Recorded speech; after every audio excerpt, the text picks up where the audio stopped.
everyone? Fire Six Dave here. Welcome to the Pub Crawl with Hervey and Angry Phil. So the Brian Burns thing. So you get a pass rusher. You have nothing on offense, right? You have that's your best player automatically when you get him. All right, you gave him a second round pick. That's fine. I think that's a fair deal. He's 25 years old. Paying him $30 million a year. You have all these other question marks and much more pressing needs. Well, I can tell you their logic. Okay. You explain to me. All right, well, like you said, they have a very below average wide receiver room. They have a decent tight end in Darren Waller. Their offense struggles. They're just trying to build from the trenches out. They already have Kayvon Thibodeau. They already have Dexter Lawrence. Mm-hmm. And now you add Brian Burns to that. So are they going to win by scoring nothing? Not necessarily win by scoring nothing.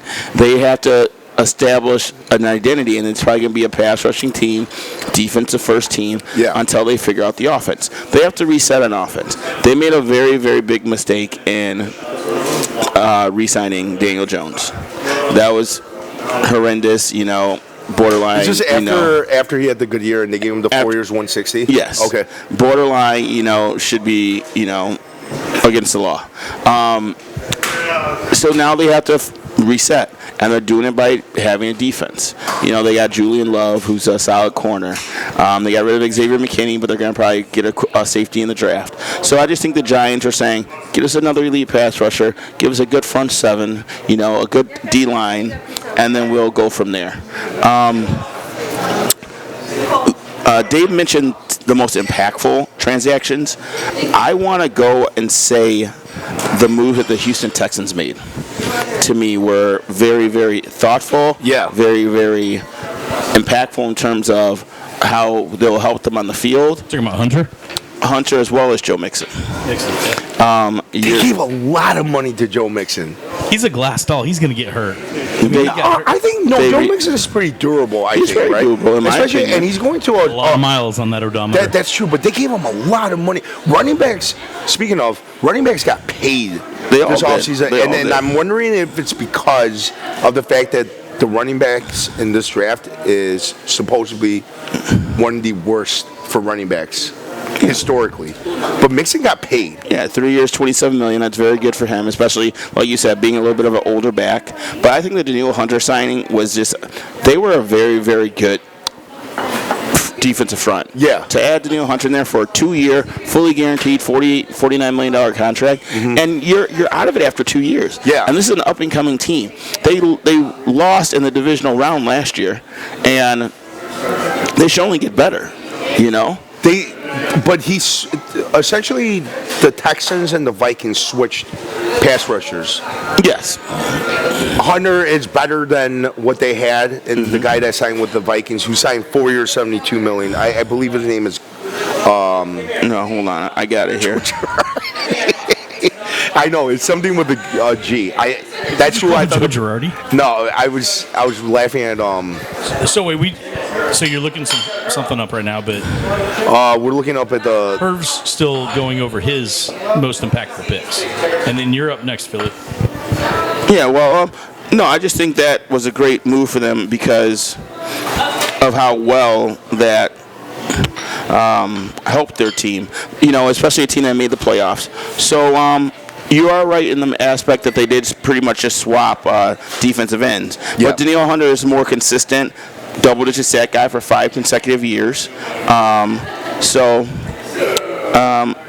think that's going to be good for them with the Texans. And that's another division that is basically... Jonathan Greener. That's who it is. That's who it is. He had a fantastic year. He's younger than Danielle Hunter, but Danielle Hunter was a beast last couple years. I think, I like those moves. One team that I like their moves, even though they are in our division, is I love what the Packers did. Bring in Josh Jacobs pretty much on a 1-year deal for 4 years, and he's basically gonna keep re-signing because I don't think he's ever gonna get that money again. What was it? 4 years? 4 years, $48 million. So this is I think the wheels fall off that bus in 2 years because that guy has a lot of mileage on him. Same story as he only has 1 year. He only has 1 year of guaranteed money. So after I just realizing this too, bro, like after 1 year of having guaranteed money, and then we have to give DeAndre Swift 2 years guarantee. He's making more guaranteed money in 2 years than what Josh Jacobs is going to get in 1 year. So Green Bay actually got a they got a steal. Yeah. Because the guarantee money isn't for 2 years; it's for one. They can get out of it after 1 year and just say, "Hey, it didn't work out." But if you're still good, we'll keep paying you $12 million a year. Yeah, and I think he's been more durable than Aaron Jones, and I just think that just adds a more stable, consistent back because. It seems like it was 3, 4, 5 years ago, but Josh Jacobs was the best running back in 2022. Yeah, 100%. He's been a bell cow for the last 3 years. Yeah, and that's what I'm saying. He's been consistent. And people may think that he was worn down. I don't think he really was because Oakland was so freaking bad. It seemed like they were throwing every other down. Yeah, I don't think he was running as much as people perceived he was this year. Yes, game scripted. So I just like what the Packers did there, just because it now gives you a consistent run game with Jordan Love and that great young receiving core, and then. Xavier McKinney, yes. They let Jonathan Owens go. He's coming to the Bears, which is a good move for the Bears for a good price. But Xavier McKinney's been a steady, solid player for the Giants for many years, and they were cutting money because they knew he would demand a high contract. So now I think they got a guy in the backfield on offense and a good guy in the back end on defense, and they're only up and coming. Then we're going to get into Bears talk in a minute, but this the NFC North has been very active outside of the Lions, but the Lions have to be active because they are the best team in the division and arguably should have been playing for the Super Bowl. Yeah. So the NFC North is going to be very, very good. It's a lot of teams jockeying for position to get players to build their team the way they want to build their team, and I just think the Packers went a step in the right direction with those two signings. I'm going to put the NFC North on pause because I know Phil's like foaming at the mouth, ready to jump at this. But real quickly, we talked about a steal. You mentioned someone was being a steal. I think you were talking about Josh Jacobs, right? Not necessarily a steal. I just think it was just a very good signing, and I think just the acquisitions that the Texans made with 2 veteran players that are proven, both for short-term deals. All right, I want to talk about the ultimate steal, the ultimate value in the entire, to this point, offseason. And it's got to be the Steelers getting Russell Wilson for, what did I see that was? 1.2? Yeah, it was an NFL minimum contract for a veteran. I don't think that was a steal. Well, so what? He had a couple shitty years at Denver. I get that, but he still has potential to be. It was a steal by default because Denver's still paying him all of his salary for this year. So whatever by design, but. If you want to say the ultimate steal, I get what you're saying, Russell Wilson. Yeah, I do too. I get what he's saying. People are knocking Russell Wilson because he was horrendous in 2022 with Nathaniel Hackett as his head coach and his OC. But he got better this past year under Sean Payton. But they moved on from him simply because they didn't want to pay him. They knew they were in the rebuild process, so they knew they could not pay him $39 million for the next 2 or 3 years, whatever it was that the rest of the contract demanded. I think it's a very good deal for Pittsburgh because if Kenny Pickett doesn't work out, you still perceive yourself as a team ready to win. You can move into a veteran who's done it before. They won 7, 8, 9 games in Denver last year, despite the team being mediocre at best, but they competed. But Payton was not happy with him. Well, no. And is that because his numbers are pretty good in the final numbers. It's kind of Russell Wilson type numbers. Not like at his highest stage when he went in his prime, but the number he had, 20 some odd passing touchdowns, less than 10 interceptions. He threw for 3,300 passing yards. The reason why Peyton wasn't happy with him was because he was limited. He was limited in what he does now, but also Russell Wilson's biggest flaw is Justin Fields' biggest flaw is they love to hold on to the football and he makes his line look bad at times and he takes ill-advised sacks. Yeah. So I think that was a big part of why Peyton was struggling with what he did at times. But to answer your question, the biggest steal to me was Derrick Henry going to the Baltimore Ravens. Oh, man. To me, that is like a grown man robbing a kid at the candy store. It's like, really, why are you going to take that kid's candy? why are you going to do that to him? 2 years, $16 million. 2 years, $16 million, up to $20 million. And they were saying on the radio earlier today, some people look at it as, you don't need to do that. You're already a good run team.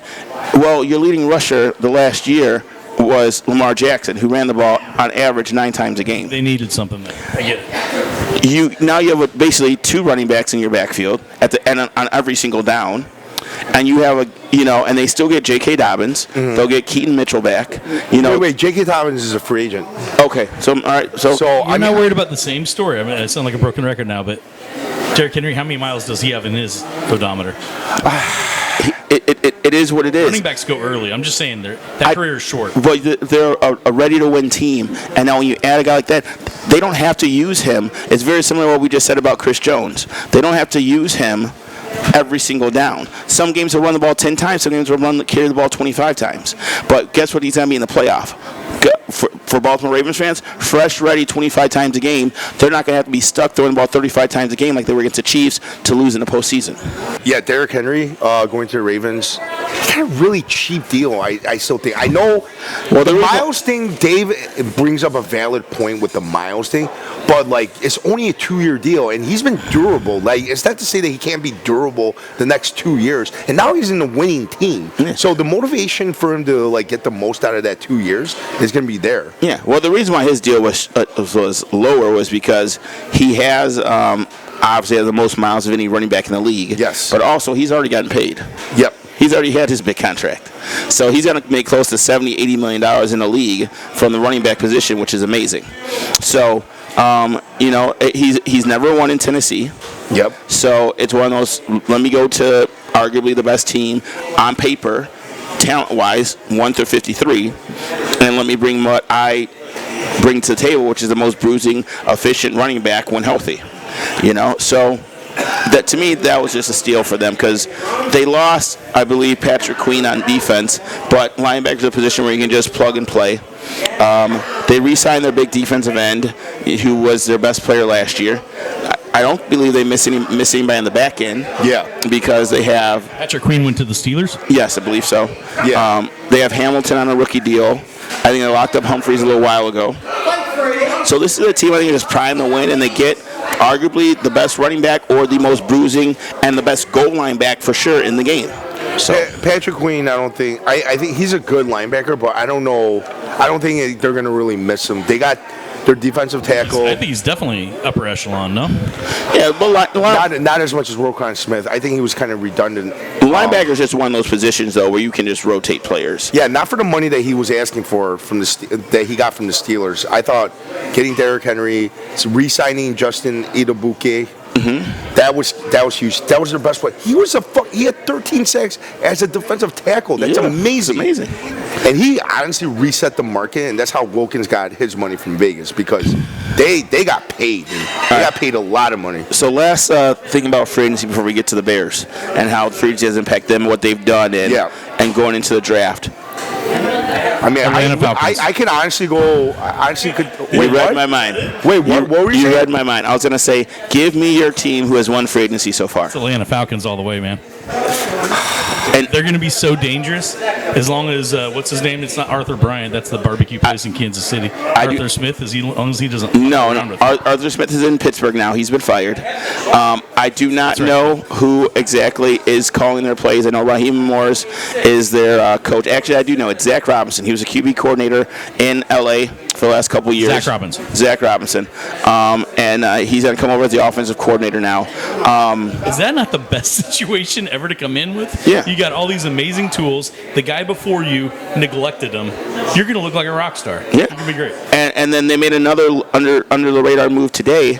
And this is what's frustrating me about the Bears situation with their quarterback, but we'll get to that, is they got Rondale Moore for Desmond Ridder. So you basically just traded a slot gadget above average receiver for a backup quarterback. And then you signed Mooney to go along with Bijan Robinson, Drake London, and Kyle Pitts. And the main acquisition of the offseason and Kirk Cousins outside of Chris Jones, this team killed it. They absolutely killed free agency. So let's go over this. They got Kirk Cousins, Darnell Mooney. Darnell Mooney.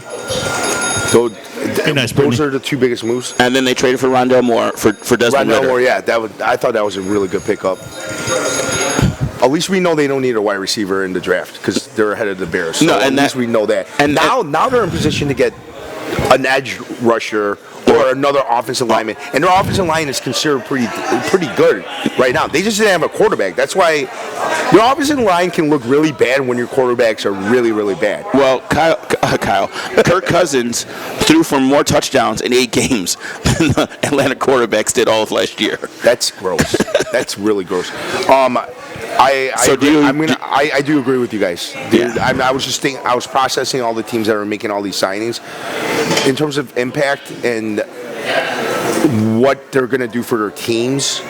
And I disagree with you. I don't know what you're going to say, but I feel like I'm going to disagree with you. No, I was going to say I think the Falcons did win free agency because of that. Like Rondell Moore, that was a really good, it's a sneaky good move. Sneaky, really good move because look at those tools they have. It's unbelievable. They got Moore, Mooney, London, Pitts is finally going to be relevant. B.J. Robinson and Tyler. Fantasy football. I was thinking fantasy football Pitts when they got Kirk Cousins because I was like, oh my God, we may be able to get Pitts and feel like we did something right. And like you said, I'm excited for them, even though it hurts us. And then we haven't even mentioned their running backs. They got Bijan Robinson and Tyler Algier. Yeah. And they got a good offensive line. I'm saying and they're in top 10 at least. And they're in position at the number 8 pick to take the number 1 tackle in the draft. And they want to solidify that offensive line or take an edge rusher to, help the defense, which is under the radar average to above average defense. That number 8 pick for Atlanta, it's going to look. I'm guessing like they're in such a good position now because now they're not thinking about getting a quarterback. They feel like Cousins can stay healthy for most of those 4 years, and he probably could. I mean, he's been very durable his whole career, other than that injury this past season. But at the same time, now you get to get either the best pass rusher available, or the first or second best tackle, depending on how the draft goes down. Or I don't know, maybe you add I don't think it'll add another wide receiver, but dare you say you add Brock Bowers to that? Oh my God! If he's there at 6, if he's there at 8. They're in such a good position to like get the best available. That's going to help them. They're definitely going to win the division. Yeah, I know.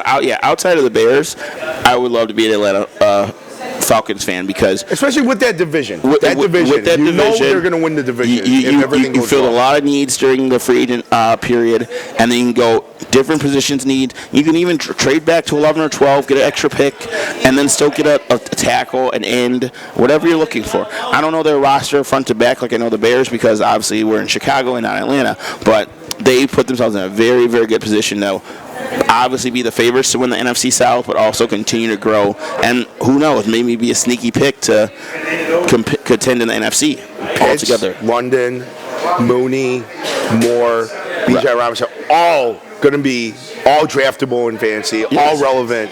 In fantasy, you got to separate fantasy from reality, right? From a real sports fan. Yeah. But for a quick fantasy football update, think about that. How much more does Bijan went way ahead of probably what he should have been this year, but that's only because how he's utilized, not because of skill at all, in my opinion. Where does Bijan go now with the prospect of the year that they're going to have? Well, no, he's still late first, early second. Because he still I think he's like mid first now. I think he goes up a lot. I mean, he could even go top 5. I mean, I could see that because the quarterback play and the coaching, the play calling of not they were dude. Bijan Robinson for sure. That's an interesting topic that I didn't think we were going to bring up, but it does definitely. That's why we're here, Phil. Interesting topic. It's very interesting to put that perspective too. I didn't really think about it, but when you guys brought it up. Just across the board, Atlanta's going to be fun to watch. Yeah. Both expecting them to win, and then obviously for fantasy reasons. And they were one game away from winning the division last year. Yeah. And now they made all these acquisitions. And listen, the Panthers look like they're going to be terrible again. Yeah. And they just got rid of Burns. So. And all Tampa's done is brought the band back. Yeah. that's all Tampa Bay's done. And to be honest with you, they brought the band back, but they also lost guys because they had to pay Evans and Mayfield. So they haven't. So a half step back for Tampa? They didn't really get better. And New Orleans has done nothing because they've been over the cap since Drew Brees retired. Exactly. So, Atlanta's in a very good spot. I think we need to figure out what the odds are for the Falcons in the division. It's probably minus 600. Yeah, it's definitely minus a good amount to win the division for sure. Great point, though. I do. That is kind of exciting. I'm very happy for. I'm happy for Cousins. I think he's more rootable now that he's out of the division and not wearing purple. I've always been a Kirk Cousins fan. Solid quarterback. Yeah. Very solid. One of my favorite bets is always Kirk Cousins over his passing yards. Goes up every week, it seems, but he seems to always hit it. He was having a career year before he tore his Achilles. He's out of the division now, so that's good. And, he's definitely more rootable, and Atlanta will be fun to watch, too. He's a stud running back, too, that will help. Oh, he may not pass as much now because he doesn't have Jefferson. It was always. Their down-the-field plays are going to be ridiculous. I can't wait. I love to see Drake London and Kyle Pitts finally, reach their potential because they actually have a quarterback. They must be crying after they heard that they got a legit quarterback. Anything was better than last year. And then the fact that their GM still won 7 games. Just still won 7 games. And the fact that their GM was able to flip a terrible Desmond Ridder for a playmaker and Rondale Moore, it just makes me, and this is going to be the segue, it just makes me shake my head with what the hell is going on at Hallis Hall, and why can we not trade Justin Fields? Uh-oh, there we go. Okay. So this is the segue. So right now we have DJ Moore. And then it drops all the way down to Velus Jones Jr. and Tyler Scott. We need at least 3 more receivers in between them. I was thinking the same thing when that trade happened. I can't believe you were thinking the same thing. I was thinking, why are the Bears not trying to get at least guys that could help us? Mm-hmm. They don't have to be superstars. Why are they not getting guys like that in a trade? I'm not understanding. Why are we just sitting around not getting? Like Curtis Samuel just signed with, who did he just sign for? 3 years, 10 year, $30 million. He signed with the Bills, and they've been over the cap. Curtis Samuel got $30 million. Wow. Yeah, 3 years, $30 million. No, that just goes back to your point about receivers getting paid and a lot of money being spent. Do you think he's not worth the $30 million? Well, I think he's just a 40 reception guy, but when he plays, he makes big plays. No. Your point about not being able, at least, maybe not necessarily get picks for Fields, but maybe not at least get players that can fill roles for the Bears is still very questionable. They shot themselves in the foot. They screwed themselves over. I think they waited way too long. It amazes me that we can't forget the picks. Why can't we trade Justin Fields for players someone okay? Give me Rondale Moore and a 4th round pick or something like that. I'm just saying, for example. I'm not saying that's the right move, but why can't we get him for any kind of value right now? Because they think we're just going to release him, or even the trade that Washington and Seattle did today. Sam Howell goes to Seattle, but Seattle improves their draft status. Yeah, they flip. They flip basically. Seattle now gets a 3rd round pick instead of a 4th round pick, and Seattle gets a 5th round pick instead of Washington now gets a 3rd round pick instead of a 4th round pick. They get a 5th round pick of a 6th round pick, and Seattle gets their backup quarterback. There's so many options. I think Dave just said it right. They overplayed their hand. They thought his value was much higher, but like we tell I think all 3 of us are on board with drafting Caleb Williams. Like we tell the Justin believers and the Justin fans out there who thinks he's the next, great coming of, whoever he's entering to Lamar Jackson. The league showed you what they think of him. They 100% showed you what they think of Justin Fields. They said he's an athlete playing quarterback, and he can be very good at times, but across the board, he's not going to be a guy who can win us 10, 11, 12 games and lead us to the play and lead us to Super Bowl. So let me ask you this. Let's just talk about the Justin Fields thing right now. Number one, you guys think that the Bears may have overplayed I think he waited, and then the ice melted, and it's too late. Okay, your food's going bad. That's your personal opinion. I understand. But I'm right. Do you think you're right? Do you agree with Dave? Hey Nicole, what's up? No, I just think it was.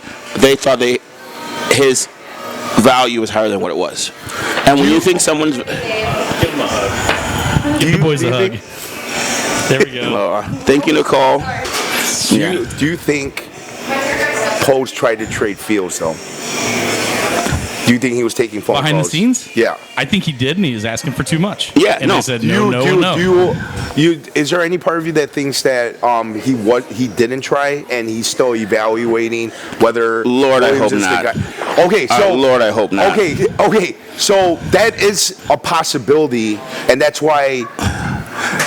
I would. This is the media blowing it up, by the way, right? So the media blowing things up. So let me. There's a chance that Poles hasn't made that decision yet, and he wants to go through the pro day and see his medicals, which is March 20th, next Wednesday. Well, I'm just telling you. Well, is that not a possibility? So even with that said, say Caleb's medicals don't check out. You still then take advantage of having number one pick, trade your ass back to 2 or 3, do something with it. Do something with it, and then you're still drafting Jaden Daniels or Drake May. I'm sorry, because we've talked about this before.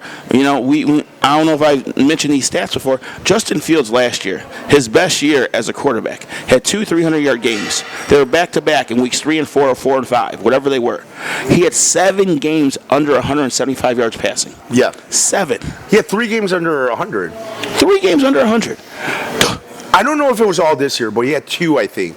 One was Kansas City. I remember that. For sure. Because that was a miserable game. That just sticks out. So the point is, and then if you're sticking with him, that means you have to pay him.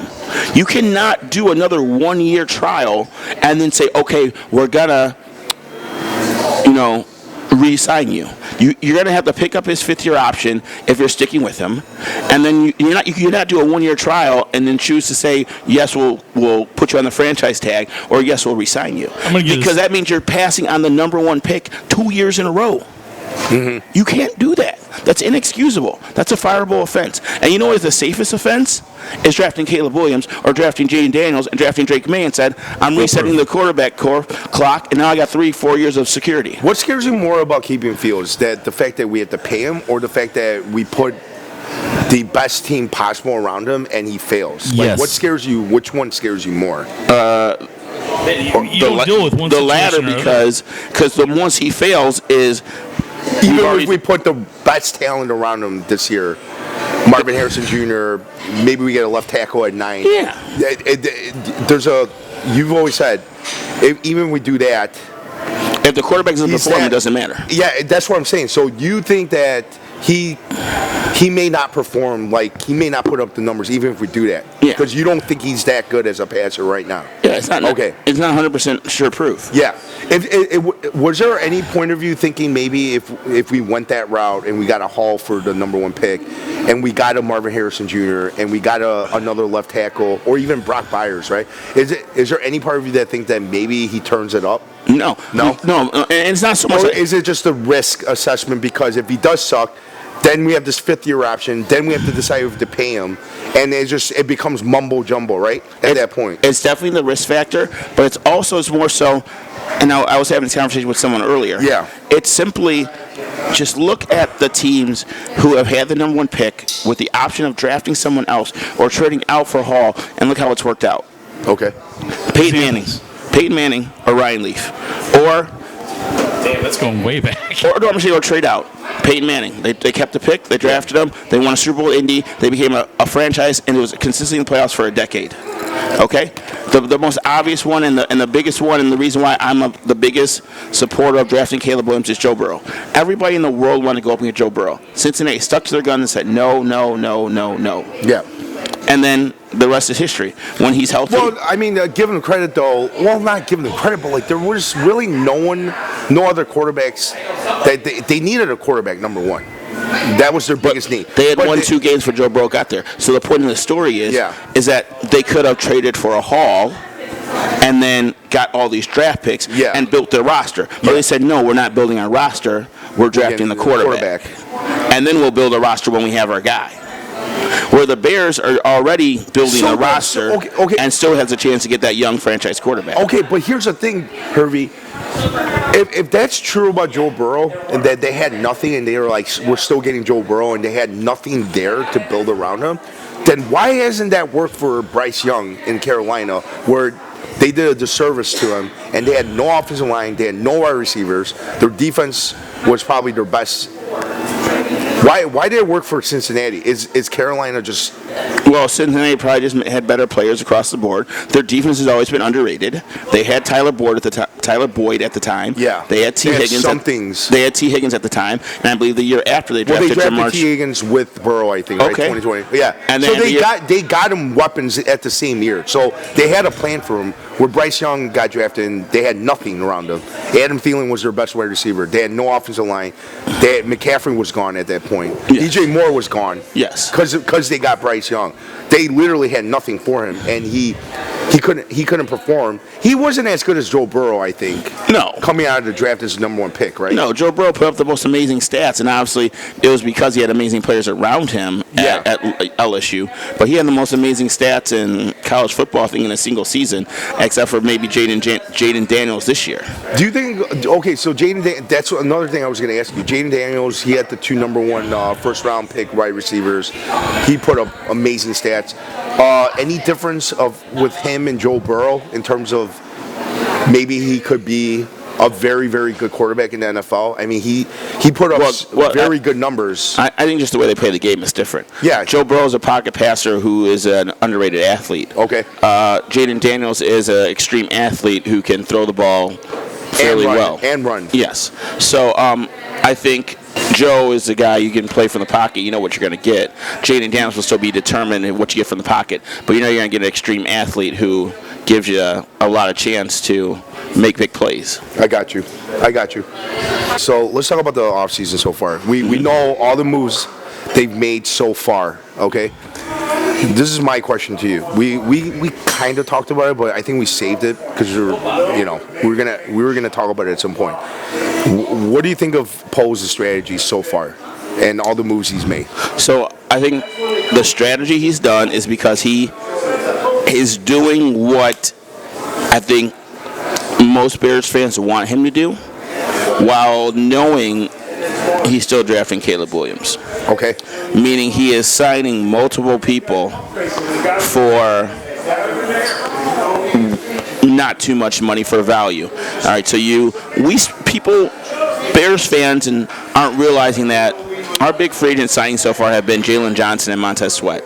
They don't realize that because they're already Bears. You gave $76 million to Jalen Johnson. You gave $98 million to Montez Sweat. That's a very good point. Okay. That is a very, very good point. With that said, though, you have signed Jonathan Owens.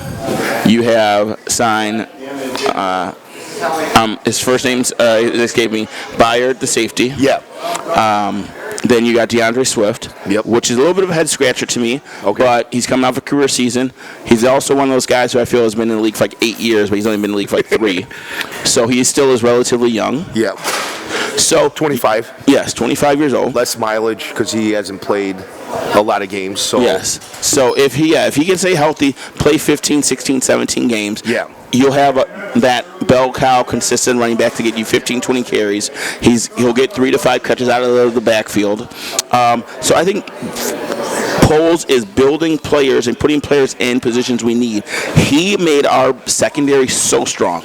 Yeah. So strong. That's very true. And our linebacking core was the strength of our defense last year. Yeah. And that's what Edmonds not playing up to potential. That's very true. Yep. And then Dexter started to make big strides. Yes. Sweat made a big difference. We will have to get an edge rusher, whether it's through the draft or maybe one of these more veteran players who stay unsigned, similar to how they did with Yannick Ngakoue last year. Okay. I'm okay with what Poles has done. Okay. And the only thing that I'm upset about is that Poles is still on the roster, and the last thing I want is for Poles and Williams to both be there when camp starts. Yeah. At this point, I think you have to get rid of him for a 5th, 6th round pick, whatever you get from him.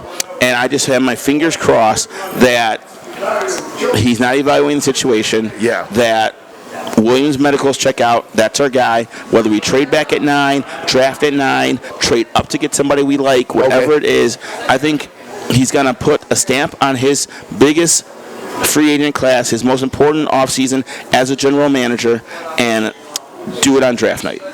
I got you. So Swift signing. That I think that has more to do with Waldron wanting him, fitting the running back that he needs to run his offense. Everett knows the offense as well. And we needed a second tight end. Tunyon wasn't getting the job done. And he looked very old and slow and didn't get much playing time. So I'm hoping, because we're going to use a lot of two tight ends in this system. I did not mention Everett. Yeah, I love that signing. Did you like that? I love that signing. And you liked him a lot too, in fantasy and stuff. But he's a really solid second tight end. Yeah, no, Joe Everett, if my memory is correct, going back to Seattle before he went to the Chargers, has been a very, very good pass catching tight end. Yeah. And then you add, and I sent this to my buddy Voj. A couple days ago, and I'm pretty sure I screenshotted you. I'm not sure if I did, but if I didn't, I meant to. Waldron last year with tight ends. Fant had 32 catches for 130 yards. Yeah. Parkinson had about 25 for about 260. Okay. And then Will Disley? Disley had about 17 for 160. Okay. But the point of the story is they combined for 70-plus catches, 800 yards for an average of 12, 13 yards per reception. Wow. So, even though they did it with three guys, now we have Everett and Kmet. We play 12 personnel. They're going to throw the ball down the field. You got DJ Moore to stretch it. We're missing that second wide receiver. Yeah. Could be Mike Williams. Could be somebody in the draft. Could be both. Yeah. You know? And now you're looking and you're cooking on offense. So those moves you like? Yes. I can't say I disagree with any of the moves that Poles made, but like, I consider myself a realistic fan. Mm-hmm. I consider myself a more, not to sound smarter than everyone else, a more knowledgeable fan than the average football fan.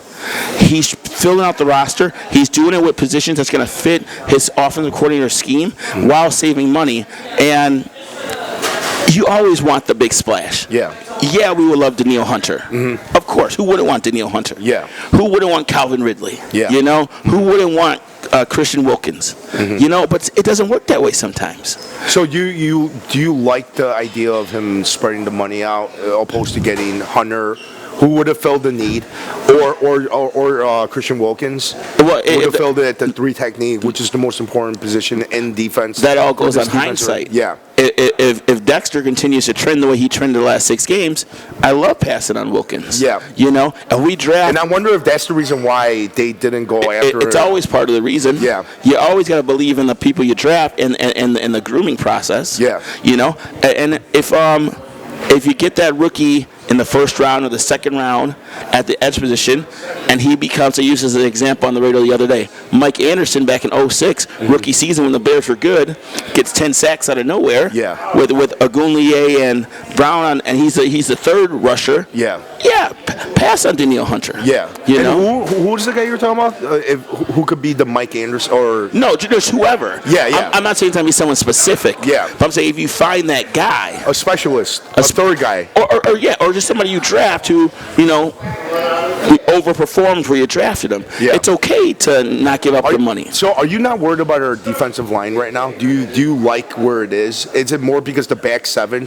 This is quite astonishing. Our back seven is our strength right now, opposed to our front four. Mm-hmm. So everyone always talks about the front seven being the most important. The secondary, you can get away with having lesser talent if you're getting the pass rush. But what the Bears are doing is their back seven is more the strength, and their front four is, you know, you still got Sweat. Remember, we still have Sweat. You know, like that's a huge pickup. Like it's nice to have 2 pass rushers, but it doesn't always work that way. Sometimes in some years, at the right timing, you get that second pass rusher. But look what San Francisco did. They lost the pass rusher. They got Chase Young in the middle of the season. There's not much to pick up on plays. You're going after the quarterback. It didn't really work. He didn't really get a lot of sacks with Bosa opposite of him. So San Francisco spent a lot of money on the defensive line. You know, it doesn't always work that way. But let me ask you this. Everett, I liked. Mm-hmm. Swift, I'm questioning. Would you have been okay with the 2 running backs that we had and then just add like a Deontay Foreman back again? Or do you like having Swift? Swift can catch the ball. We haven't had that element for a while. A guy that can actually catch the ball. And he didn't do a lot of it with the Eagles last year. Well, I would have been perfectly fine coming out with Khalil Herbert because Carmen on ESPN 1000 said this. In every metric, Khalil Herbert outperformed DeAndre Swift outside of total yards. Okay. And that's obviously because Herbert got hurt. I believe he said that in every metric in terms of average per carry or per yards or whatnot. This past year? This past year. Yeah. Khalil Herbert outperformed Saquon Barkley. You know? Well, he was just hurt. He just misses too many games. Yeah. And that's been a knock on him. So... And then maybe that's the reason why, another reason why they got Swift. He's also really fast. Mm-hmm. He's a fast running back. He's not an in between the tackle. What year like is he? Herbert. What year is he in? Fifth year. Fourth or fifth year, yeah. Yeah, he's 25. He's young. He's still relatively. Yeah, he just seems like he's been around for a long time. We're talking about a running back who was young. Yeah. Thank God. Yeah, I mean, I think in terms of the mileage, I think the Bears got a value out of that. And honestly, his numbers would be much better if they didn't go for the fucking tush push all the time, because he would have got a lot of touchdowns. Oh, I mean, trust me. A lot of teams don't. I mean, a lot of people. A lot of teams don't have the number one offensive line. Yeah, we get it, Phil.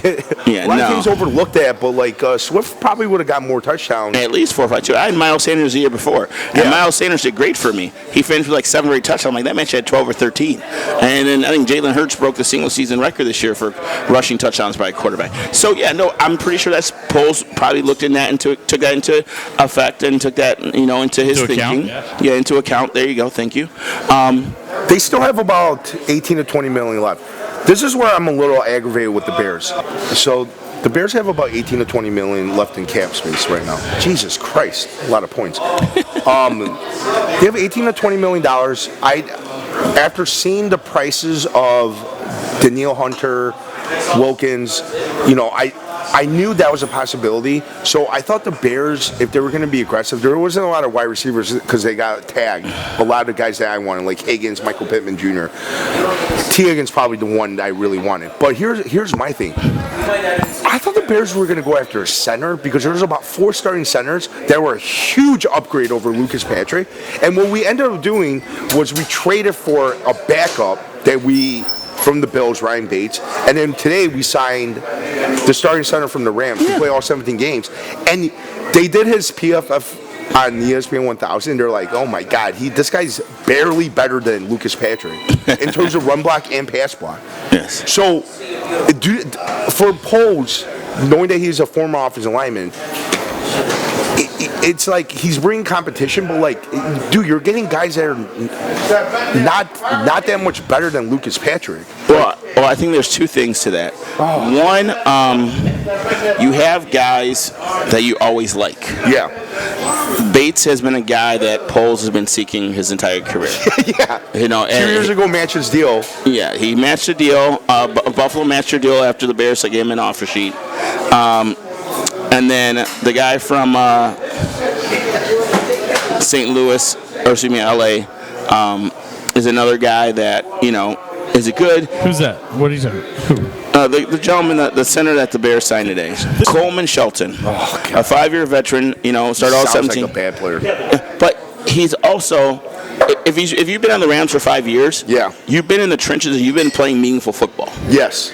Because the Rams have been a very good football team for quite a while. I think what they're saying though, because I think this draft coming up is high on wide receivers, high on quarterbacks, tackles too.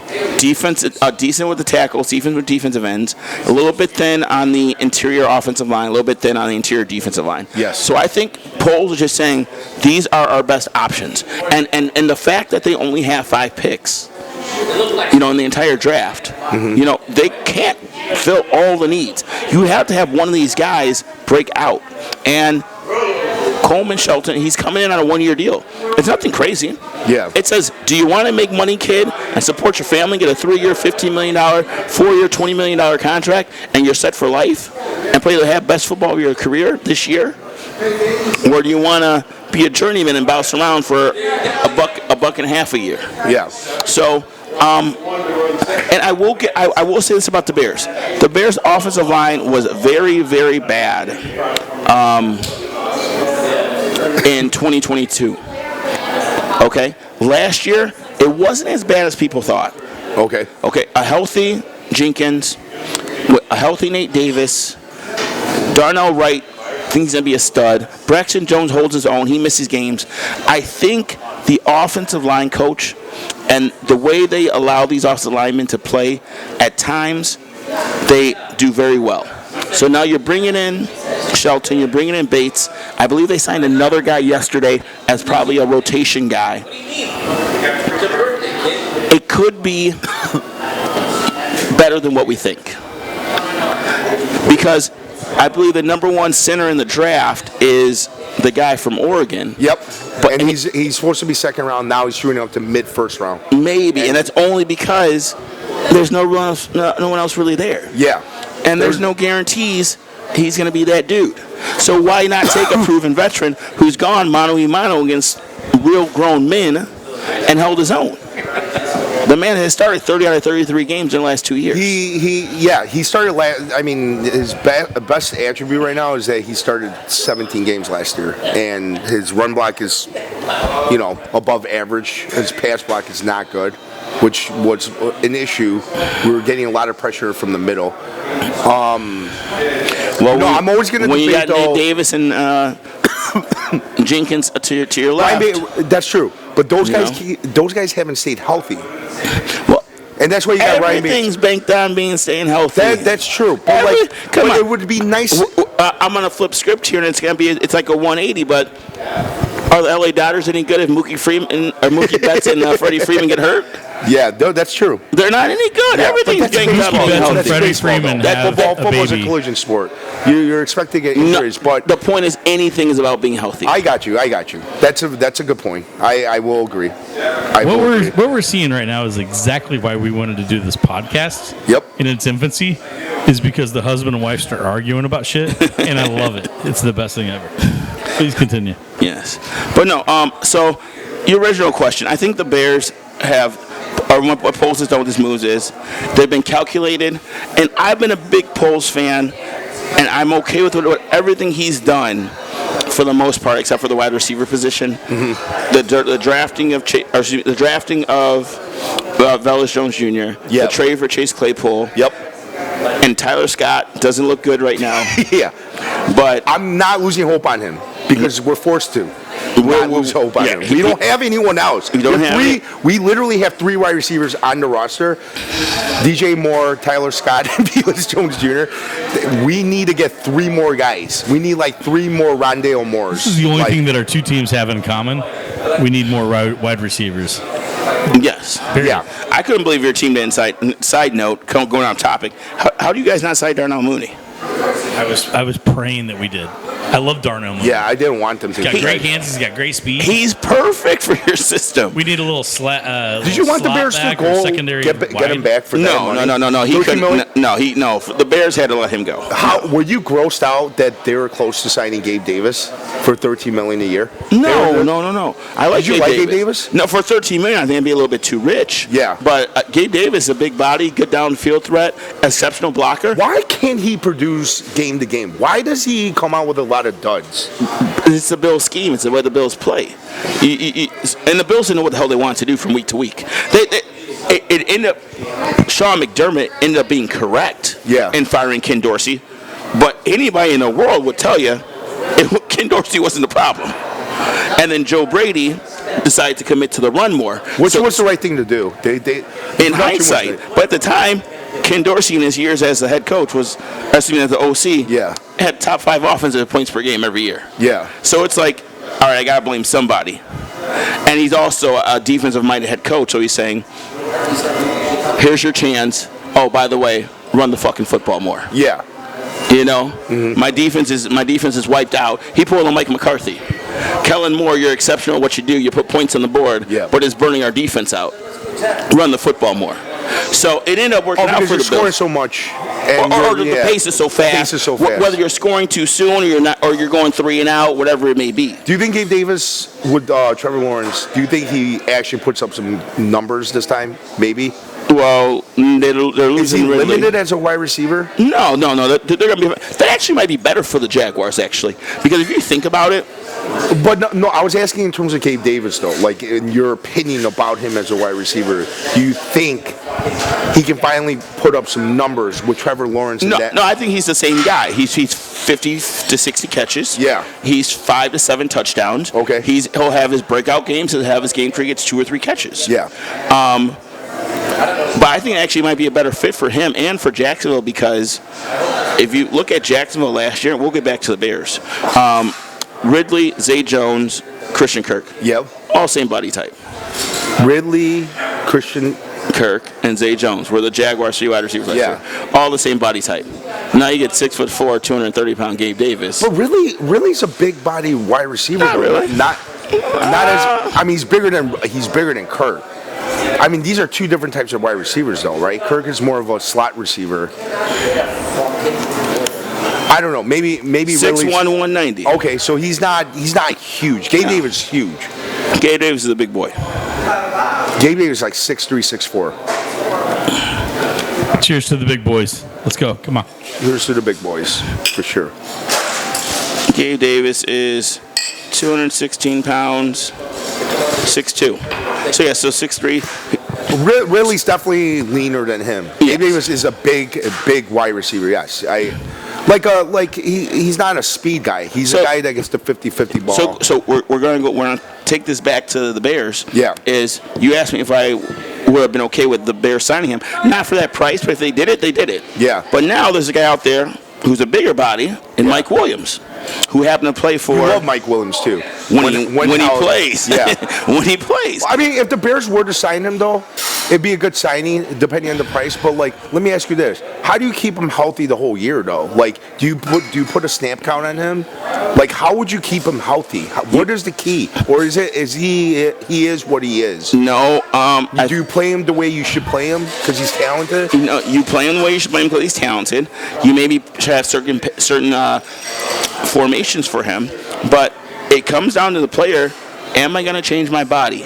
Am I going to put more strength in certain muscles? Yeah. You know, am I going to make sure that I'm in the healthiest, best condition and the healthiest I've ever been going into a season? Because Mike Williams is 30 years old. Yeah. So he's at that point am I going to get another contract after this? Absolutely. So I would have been okay with Gabe Davis being signed. I would have been okay with I will be okay with Mike Williams being signed. Could we do need a second receiver? It's interesting. And I'd be 100% okay if the Bears' moves are Caleb Williams at 1, and wide receiver at 9, and sign another wide receiver. Shit, sign my boy Hunter Renfrow in the slot. I was about to say, sign my boy Hunter Renfrow in the slot. The more options you have, the better. Yeah. Renfrow in the slot, DJ Moore, our number 1, 2 good tight ends in Everett and Komet.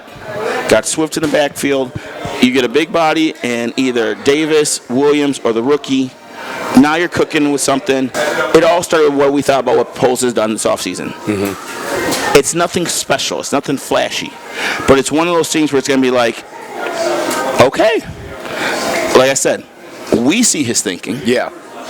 It was nothing big and special. We didn't get Danielle Hunter. We didn't get Christian Wilkins. We didn't get Calvin Ridley. We didn't get any of the top centers. Yeah, you know, I don't think we're trading for a haul. Yeah. You know, we're sticking to our guns and we're, doing his evaluations. He's going to go through his board. Yeah. You know, but I'm okay with what he's done because I'm a firm believer in Caleb Williams. I'm a firm believer in Ryan Poles.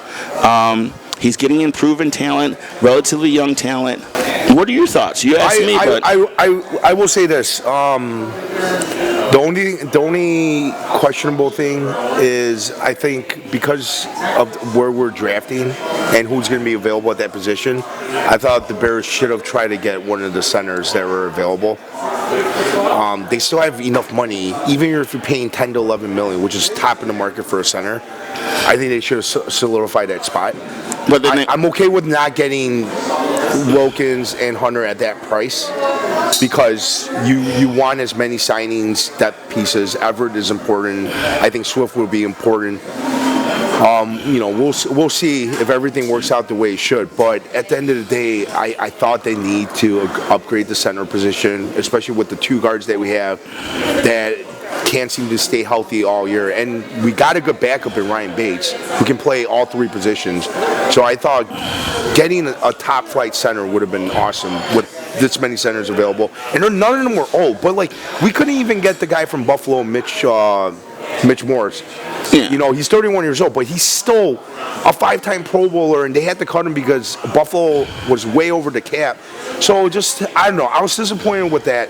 I don't know. We'll see what happens. Maybe they get Renfro and Williams in 1-year deals, incentive-laden, fill up the wide receiver room, because right now it's god-awful. DJ Moore can't play all three positions out there. Like, they don't even have enough guys to get out there on the field. So I'm assuming in the draft we will get a Dunze.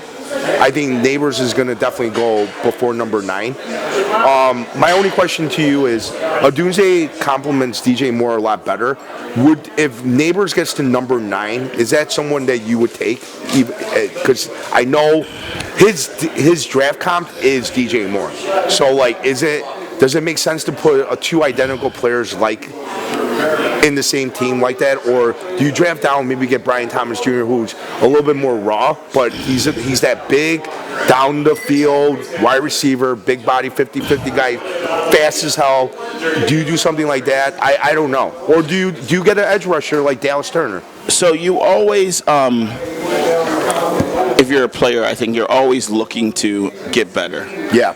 I don't think that you're looking to just be the type of player you are. Yeah. So if Neighbors is the guy there, whether they are similar in style, okay, then you should be looking to add to your game. Yeah. If Neighbors is the best, and Poles has said this before, yeah, they questioned when he took Kyler Gordon and Javon Brisker. Yes. They said, why'd you take both of them? You know, why'd you take two defensive backs? He said, they were the best on our board. Yeah. So he said he sticks by his board. Yeah. So if Neighbors is the best on the board there, and a good trade proposal doesn't come out to slide back to 11, 12, 13, 14, yeah, take him. I got you. The man's legit. Yeah. You know, it doesn't matter. Put the other team in difficult positions. I just mentioned the Jaguars. Yeah. Zay Jones, Calvin Ridley, Christian Kirk. Yeah. They're all the same body type. Yeah. Probably part of the reason why they struggle at times on offense. Yeah. But they're all pretty damn fucking skilled. Yeah, for sure. They're all pretty skilled. Is ETN still there? Yeah. No, Jaguars were they were a big disappointment last year. Trevor Lawrence getting hurt didn't help, but we'll see in terms of being. If he was fully healthy, I don't know if the Jaguars struggled as much last year, but it was definitely disappointing coming after that playoff comeback against the Chargers. You thought they were going to have a bigger year. I don't know. You don't have any questions about Lawrence though being better this year? You think it just stay healthy and he should be back to form? I still think he's a really good quarterback and kind of blown out of proportion with it. Definitely got hurt. We'll just tease this here, but we'll really get into it after the draft, and we'll do a more overall NFL breakdown after the draft. But the 2021 quarterback draft class is just terrible. Awful. Mac Jones just got traded for a sixth round. Trevor Lawrence is above average at best. At best. He's still underperforming as a number 1 overall can't-miss prospect. Trey Lance has been traded. Justin Fields should be traded, about to go to a backup role. Mac Jones has been traded. To the Jaguars to be Trevor Lawrence's backup. And who am I missing? Zach Wilson. And Zach Wilson. I agree. And Zach Wilson has been allowed to seek a trade, and he still has not been traded. And so would you say 2021 was a highly anticipated draft for quarterbacks? Yes. Okay, so you can see how things, you can have all the hype in the world, but the whole draft class could be terrible too. Yep. You're right. Everything turned upside down. We're gonna see, but I think the Bears at number 9. If a Dunze or Neighbors is there, they have to get a wide receiver. They have to. They have to somehow get the wide receiver. I would love a edge rusher, but if I had to choose between the two, I'm getting Caleb Williams out. or if it's Fields. Well, I think it's. But I mean, definitely. Hopefully it's Williams. I think it's safe to say that the Bears are going to draft a receiver, draft an edge rusher. Yep. Because they have no need for a defensive back right now. Yep. They've done a fairly. I'll be mad if they get a corner in the third round or something. Yeah, no. Then I'm throwing my my beer at the TV screen. That'll be terrible. They haven't gotten any top end linemen, but they've added to their offensive line. Yeah.